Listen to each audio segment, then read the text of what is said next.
For centuries, and in a variety of different cultures, snakes have been used as symbols of healing, which seems counterintuitive to me. Like most people I know, I'm sort of afraid of snakes, particularly the venomous kind. But if you look at the symbol of the World Health Organization, the crest of the American Medical Association, and a variety of other health organizations, you will see that they feature the caduceus, emblems of snakes coiled around sticks. Officially, those symbols honor the Greek hero and god of medicine, Aesclipius. But in desert locations throughout the Near East, ancient bronze serpents, clearly intended to be worn as pendants, have been found by archeologists. So clearly there's a deeper connection that transcends just the legends of Aesclipius. The link between snakes and healing is even more intriguing when you know that the Hebrew word for serpent in today's lesson from Numbers is seraph. Yes, as in seraphim, a word that we use for a type of angel. Technically, a seraph translates as a fiery one. So I can see how it's associated both with the burning sensation of a poisonous snake bite and the burning fire of a divine being. But I'm not sure how or if any of that helps me grasp what's going on in our reading from Numbers today. It does make me want to look more closely at them, however, to see if I can detect any overlap between a snake and healing and health. One thing about the story from Numbers that I do understand is why God might be exasperated with the people of Israel. Ever since God freed them from slavery in Egypt, they've been whining nonstop. What I do not understand is how God thinks that sending fiery serpents could help. And yet, somehow, God manages to bring something good, even from something utterly terrible. In a rare moment of human history, God's people recognize that they have sinned. And even more surprising, they do not blame God or Moses or the snakes or each other or anyone or anything else for what has gone wrong. Instead, they acknowledge that they themselves are a mess, have made a mess, and are powerless to save themselves from the mess. They approach their pastor Moses and ask him to pray for them. Notice that they do not ask for forgiveness. Apparently, they assume that God extends it to them. What they ask for is deliverance from the immediate consequences of their sin.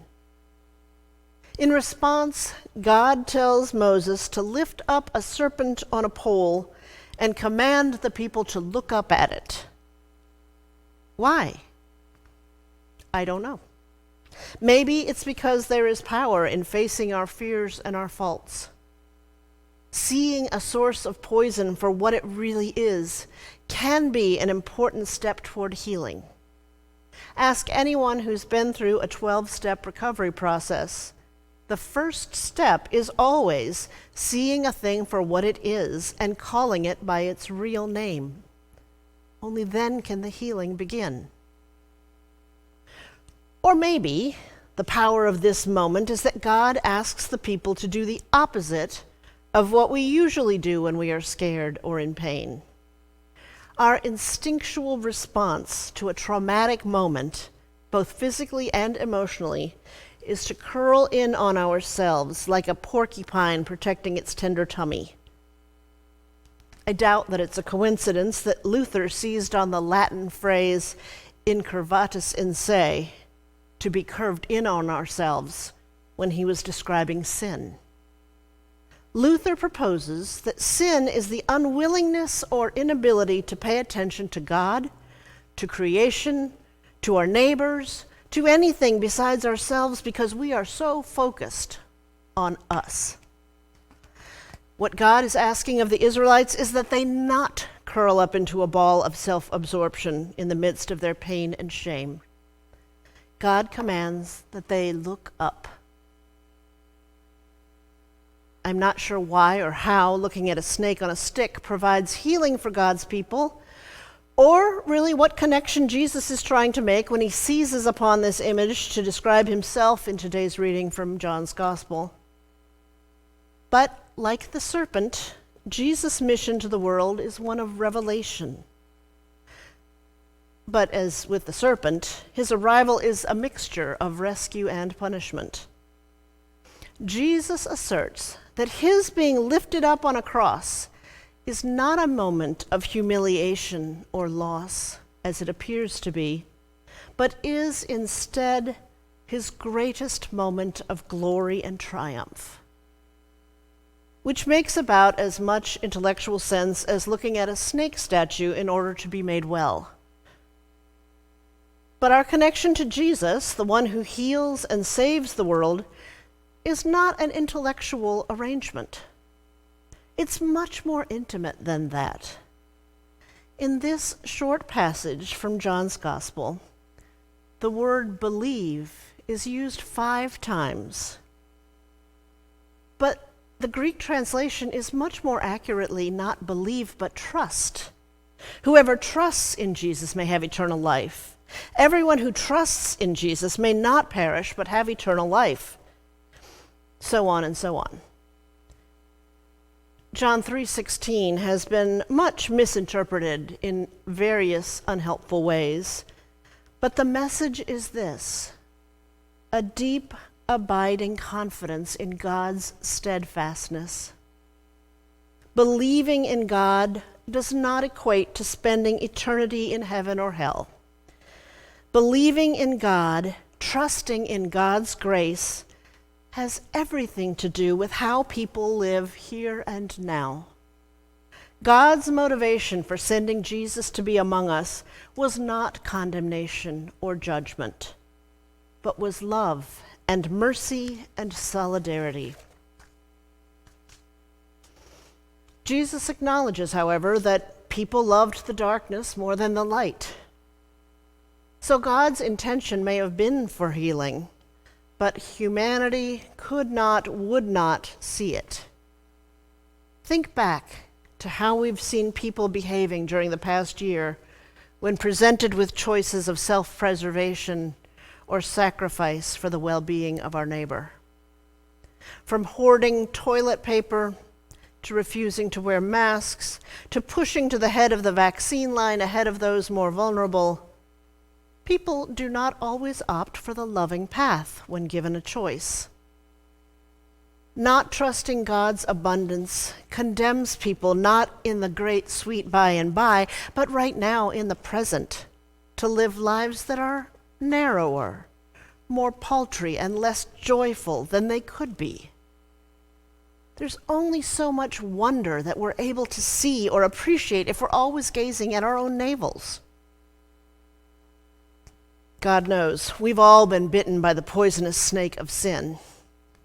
And God knows that no matter how hard we try, we are not always able to look up from ourselves in order to value the world around us, which God so loves. So, God incarnate in the person of Jesus joins us in the struggle. Jesus teaches us to pray when we are tempted or tested, to hold fast to God's promise when our trust is flagging, and ultimately, because people just can't bear that much love, Jesus is raised up on a stake, a Roman cross, high above the crowd like a serpent in the wilderness. Can we bear to look? Yes, to look up is to live. Jesus, the light of the world, is lifted up so that he can expose the truth all around him. Of course, the truth is not always beautiful.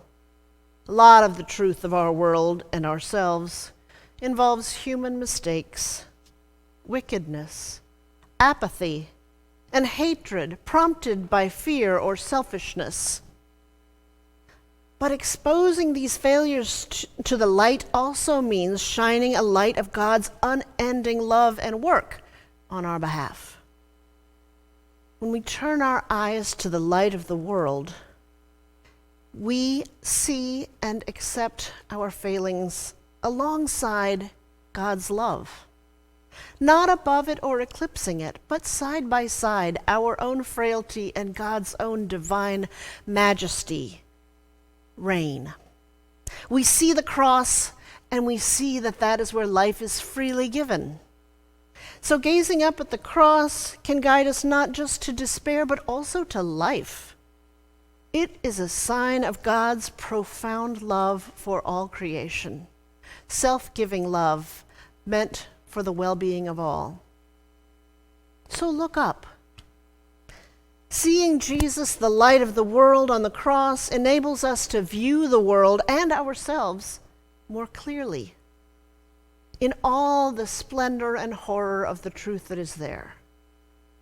And the truth helps us to move on, shedding our old selves like a snake when its skin is too tight to allow for growth, dispensing with what impedes our authentic, loving relationships with God, the world, and our own selves, can be like moving from Egypt to an unknown promised land.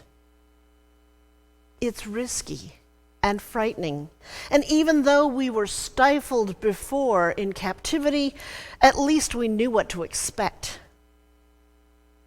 Progressing forward is risky and difficult.